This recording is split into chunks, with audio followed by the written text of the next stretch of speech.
Hii ni moja ya stori ya rafiki yangu mmoja wa karibu sana ambaye alikuwa anapenda sana kutumia dawa za kuongeza nguvu za kiume au boosters.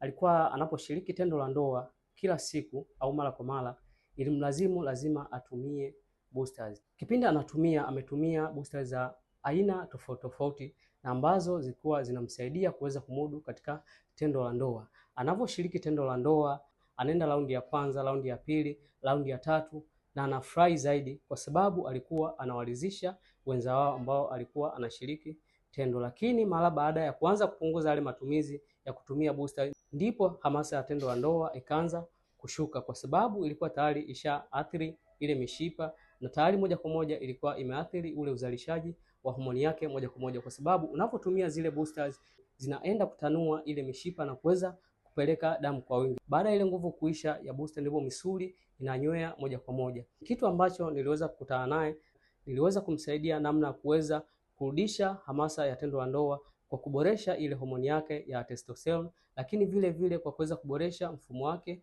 wa damu, na ambao ukaweza kusaidia akaweza kumudu tendo la ndoa kwa muda mrefu, lakini vile vile ikaenda kuimarisha uzalishaji wa homoni ya testosterone. Mpaka sasa hivi anamudu tendo la ndoa na anaendelea vizuri, lakini vile vile alikuwa na changamoto ya kutokutungisha ujauzito, lakini sasa hivi anatungisha ujauzito na ameweza kupata watoto wawili. Kwa wewe ambaye kama unashiriki tendo la ndoa kwa kutumia boosters, ndio unajua kabisa huu ndio msaada wako, unaua mfumo wako wa uzazi moja kwa moja na inaweza ikapelekea ukakosa hata mtoto. Kama unahitaji kuboresha homoni yako ya testosterone na kuboresha mfumo wako wa damu, chukua namba zangu bio ili niweze kusaidia ni njia zipi ambazo zitaweza kuimarisha au zitaweza kuboresha. Share na kwa wanaume wengine ili waendelee kujifunza zaidi.